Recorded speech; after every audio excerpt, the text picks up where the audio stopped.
Good evening दोस्तों।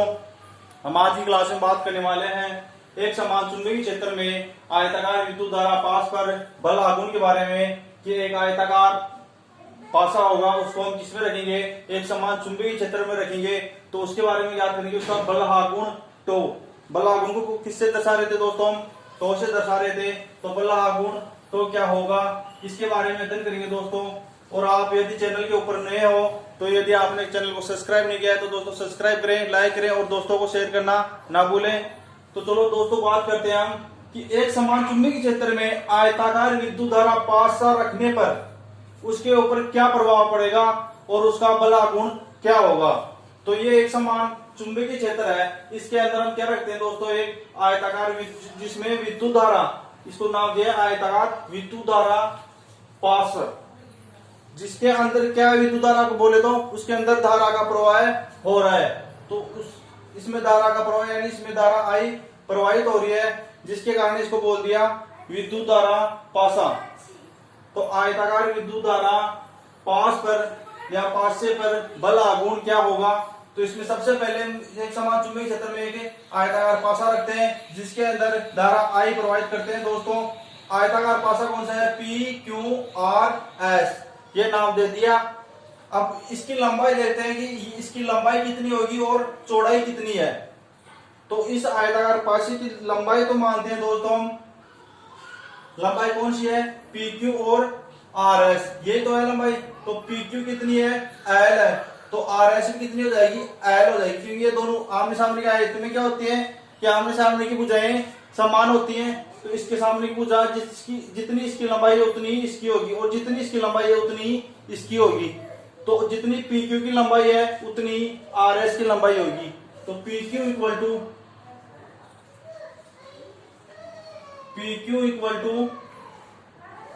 RS equal to L, ये होगी कि PQ की लंबाई जितनी है उतनी ही RS की लंबाई होगी। तो PQ की लंबाई कितनी है, L है। अब इसकी चौड़ाई की बात करते हैं, ये तो हो गई लंबाई की बात।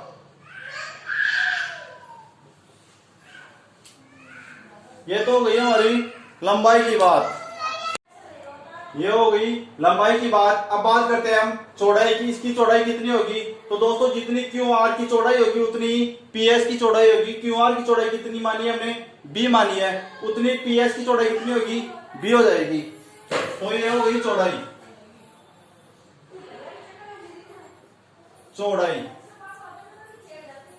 QR equal to PS equal to B, यानी इसकी इनकी चौड़ाई कितनी मानी है दोस्तों हमने, स्मॉल b। कैपिटल B को तो B चुंबकीय क्षेत्र को किससे दर्शा रहे हैं, कैपिटल B से, इस कारण ये सो क्या ले लिया हमने, स्मॉल b ले लिया, ये ध्यान में रखना। तो ये चौड़ाई हो गई, ये लंबाई हो गई। अब बात करते हैं कि इसकी दिशा, इसकी बल की दिशा किस तरफ होगी, कि इनमें अलग अलग धारा प्रवाहित हो रही है। PQ में भी अलग और PQ में अलग, QR में अलग, RS में अलग और PS में अलग। तो इनमें सब में धारा प्रवाहित हो रही है, तो इन सब के ऊपर बल लगेगा।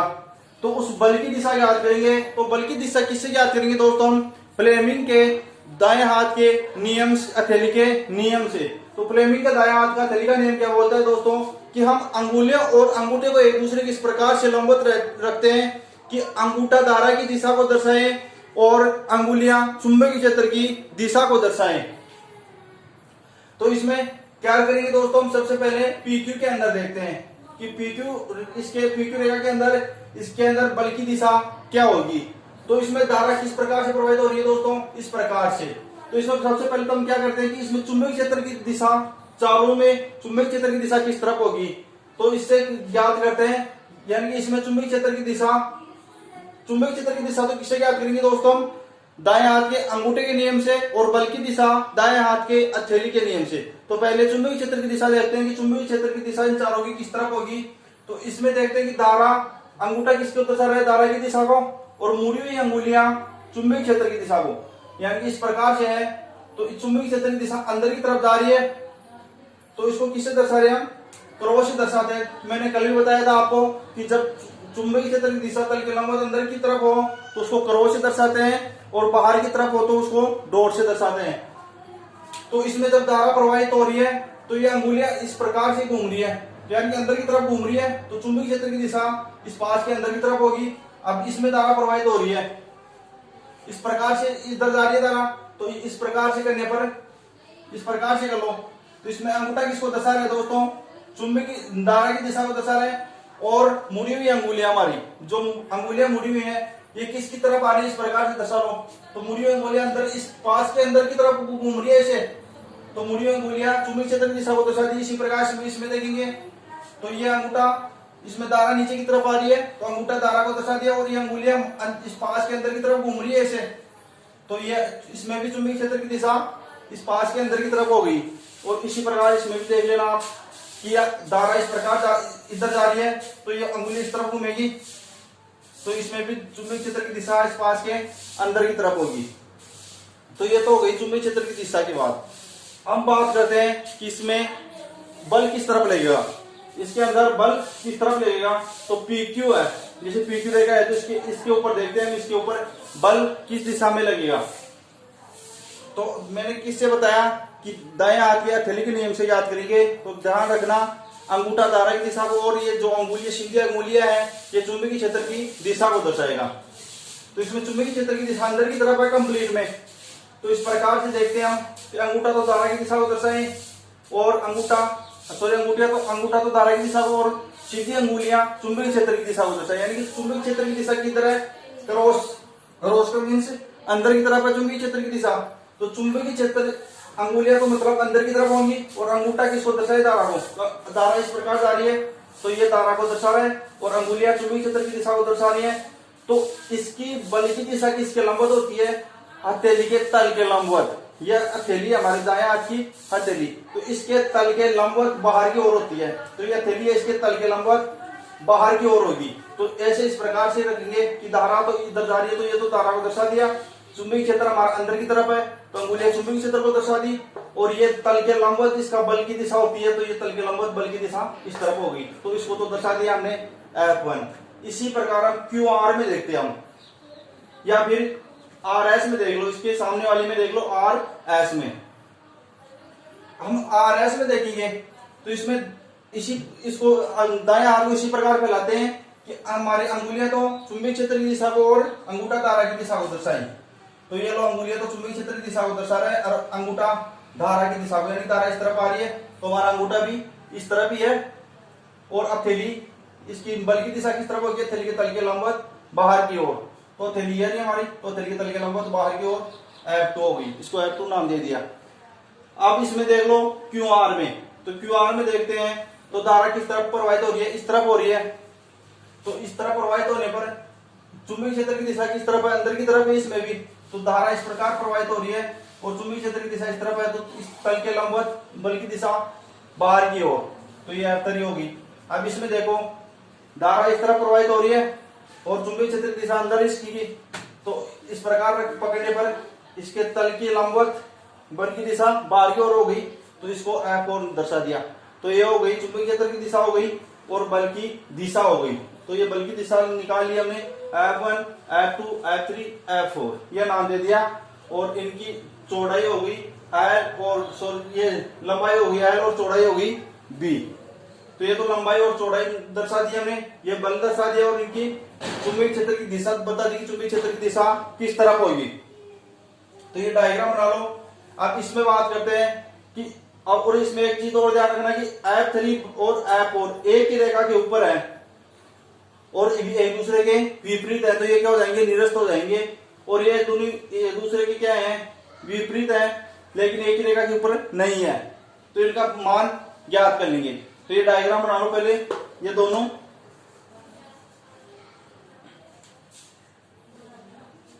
अब नीचे लिखना दोस्तों, माना एक आयताकार लूप PQRS बाह्य चुंबकीय क्षेत्र, माना एक आयताकार लूप PQRS बाह्य चुंबकीय क्षेत्र 20 सदिश में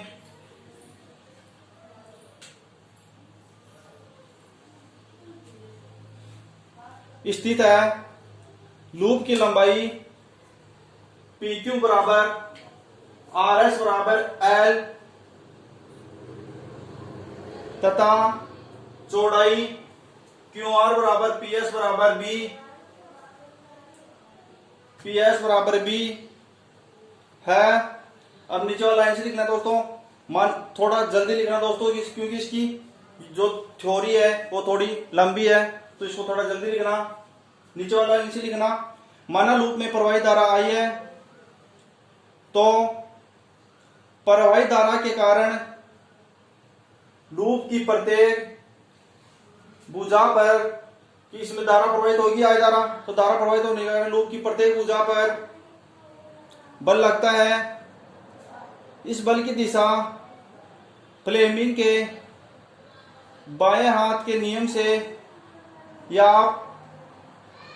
दाएं हाथ के हथेली के नियम से भी ज्ञात कर सकते हो। फ्लेमिंग के बाएं हाथ के नियम से दाएं हाथ के हथेली के नियम से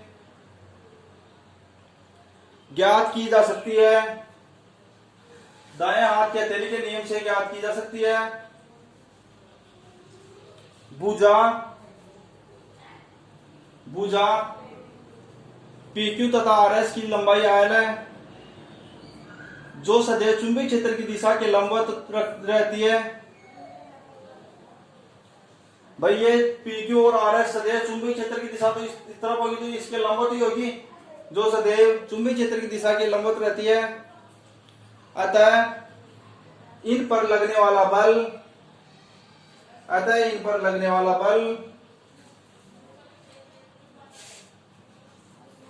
F1 equal to F2 equal to F, यानी कि F1 बल लग रहा है इसके ऊपर और इसके ऊपर F2 बल, ये किसके टोटल किसके बराबर हो जाएगा, F बल के बराबर हो जाएगा।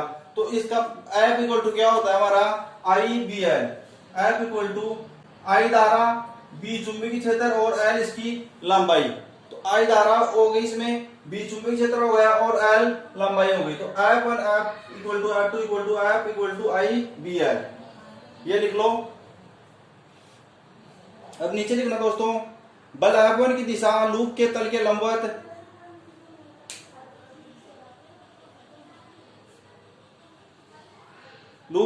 लंबवत भाई इसको हम इस प्रकार से बोल सकते हैं, इसकी दिशा हमारी तरफ हो रही है और इसकी दिशा इस तरफ हो रही है।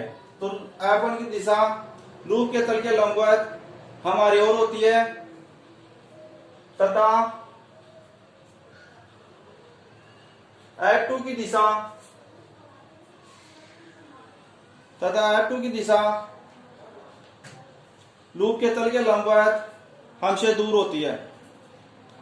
अब नीचे वाला लाइन से स्टार्ट करना, बल F1 F2 की परिणाम में बराबर है, बल F1 F2 परिणाम में बराबर है, वह समांतर है, परंतु दिशाएं विपरीत है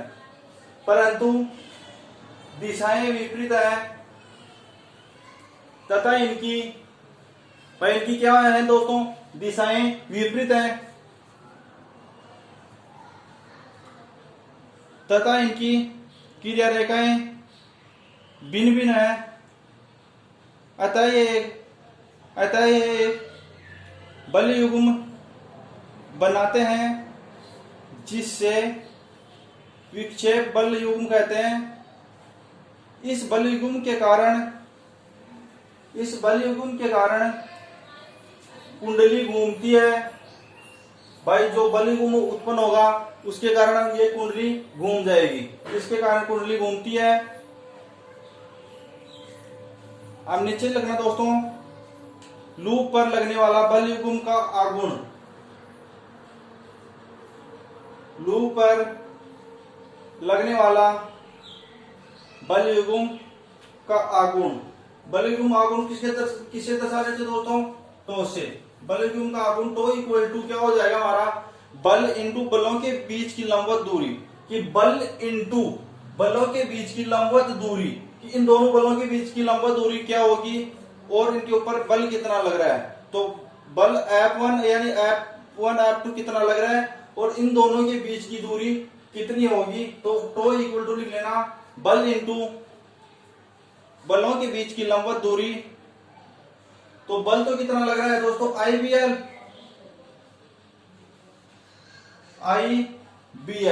और बलों के बीच की लंबवत दूरी कितनी हो जाएगी दोस्तों, बी साइन थीटा। बी यानी कि इनके बीच की दूरी, इससे ऊपर वाले डायग्राम देखना, बी दूरी है। तो साइन थीटा कहां से आया? क्या ऊर्ध्वाधर घटक, क्षैतिज घटक और ऊर्ध्वाधर घटक पढ़ाए थे मैंने आपको, उससे आया है कि बी साइन थीटा। यानी कि इनके बीच की लंब दूरी कितनी आ जाएगी? B sine theta. तो I B L into B sine theta, तो टो इक्वल टू आ गया I B L into B sine theta. तो इस प्रकार से लिख दो दोस्तों, आई बी कोष्टक। अब कोष्टक के अंदर आई धारा और बी चुंबकीय क्षेत्र, ये लिख दिया, और कोष्टक के अंदर एल इंटू बी, एल और बी, एल इंटू बी और साइन थीटा।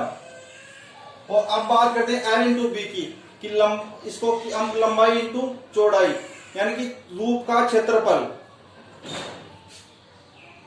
लूप का क्षेत्रफल, या नीचे लिख देना लूप का क्षेत्रफल A equal to L into B, लंबाई इंटू चौड़ाई। तो इसको किसे दर्शा देंगे? ऐसे। तो tau equal to I B A sine theta, I B A sine theta, यह हो गया। तो इसको कोष्टक में बंद कर देना, I B A sine theta, तो इक्वल टू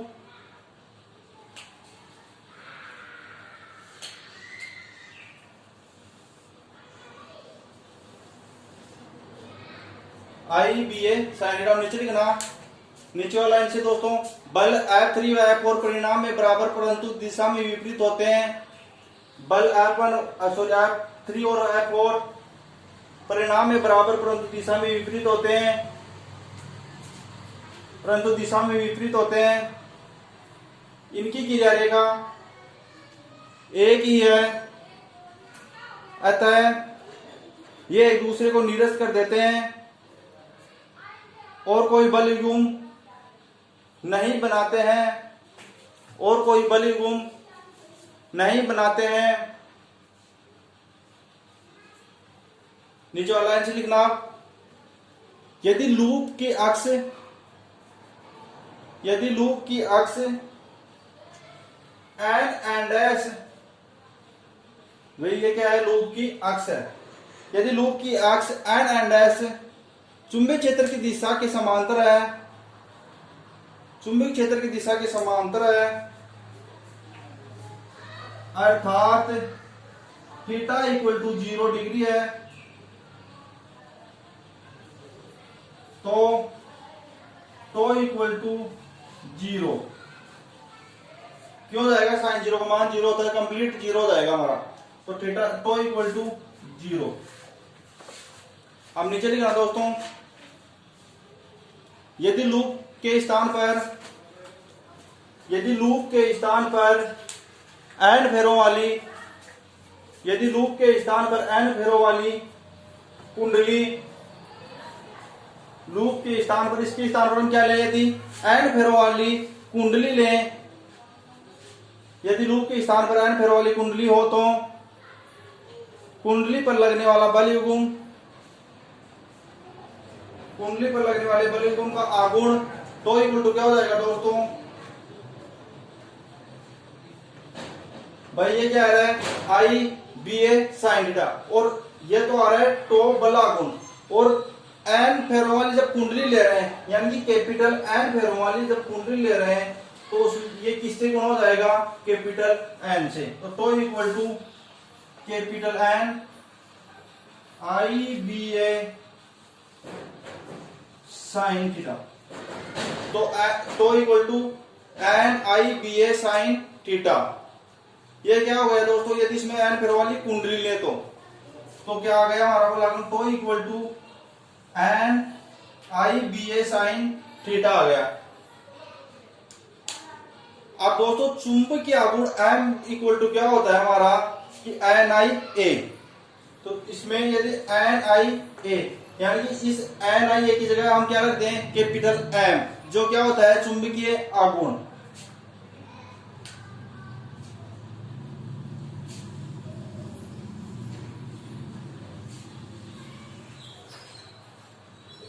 तो चुंबकीय आघूर्ण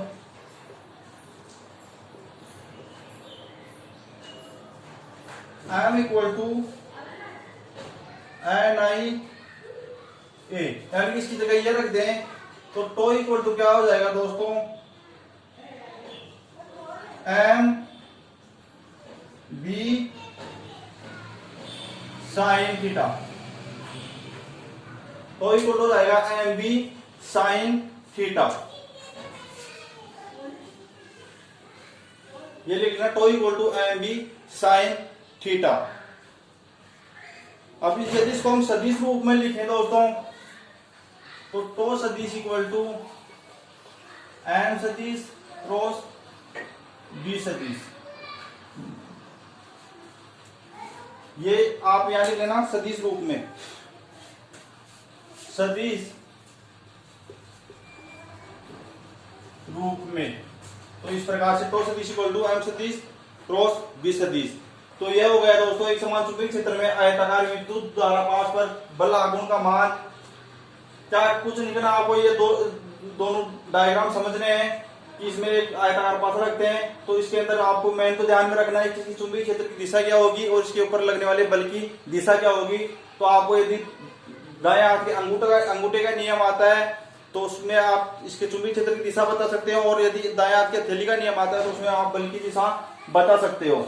और उसको बताने के बाद में आप हमारी इनकी लंबाई कितनी मान ली है कि L मान ली और चौड़ाई B मान ली। तो यदि लंबाई चौड़ाई L और B पता है हमारे को तो आपको टो बल आघूर्ण इक्वल टू IBL, यानी कि I धारा, B चुंबकीय क्षेत्र और L इनकी लंबाई हो गई। इस प्रकार से हम ये याद कर लेंगे इसका।